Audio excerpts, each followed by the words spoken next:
Hello everyone, how's it going? Welcome back to another video.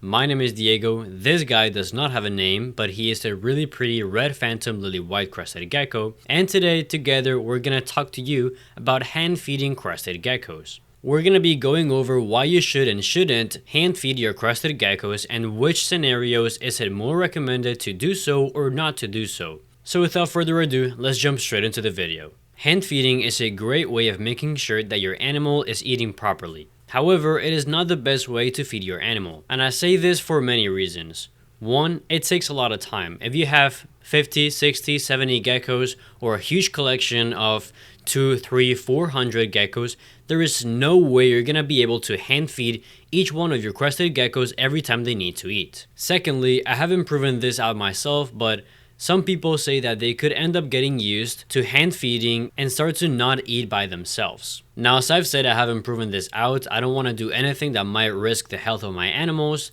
so I'm not going to do this. However, I do have one example, which is the first crested gecko I ever had that unfortunately passed away because it was not eating anymore. So yes, crested geckos could starve themselves to death. Now, although this was not because I was hand feeding and it was because of a change of the diet, this does not mean that crested geckos can starve themselves. A lot of people will say, nah, it's fine, crested geckos will never starve themselves. That's not true. Crested geckos do, in fact, starve themselves when they are not eating what they like. Some crested geckos are pickier than others. The fact that you're hesitant does not mean that other crested geckos will not starve themselves to death. And those are pretty much the cons. There's only a few cons. There's probably maybe one or two more that I'm not thinking of right now.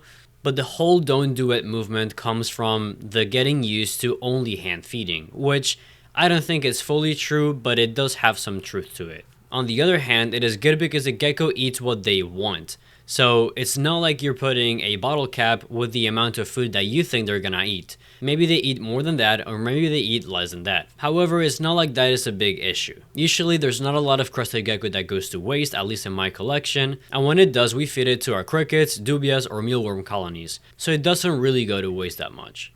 Now, up to this point, we have only talked about hand feeding crested gecko diets, not bugs. When it comes to bugs, I have a quite different opinion. I think you should hand feed bugs as much as you want or can. There are two main reasons for this. One, you make sure that the animal is eating it, and you can also make sure that you're teaching the animal young, which a lot of people fail to do, and they don't give them bugs until they are 5 or 10 grams. However, a crested gecko baby such as this one, that weighs about 2 or 3 grams, can already eat insects. And it is really beneficial, they grow faster and healthier. And two, there are some stories about bugs nibbling at the crested geckos when they're sleeping or whatever. So minimizing the risk of injury is always a good thing. Now, when I talk about hand feeding bugs, most of the times I am also enriching a little bit their behavior by moving the tongues and not just leaving them still. A lot of breeders find it easier to just put it right next to their mouth, get it done fast, and that's it. However, if you have the time, it is really enriching for the animal to hunt for the bug and look for the food. So moving the bug with the tongues is a great way of making sure that the animal looks for and hunts the insect, which is a pro in my opinion. This will never cause the crested gecko to get used to hand feeding, because they're looking for movement, not for whatever comes to their mouth. So to sum it all up, I would say yes to hand feeding insects and no to hand feeding crested gecko diet. Alright guys, that is all I have for today. I hope this video was useful, and if it was, please like, comment, subscribe, and I'll see you in the next video. Bye.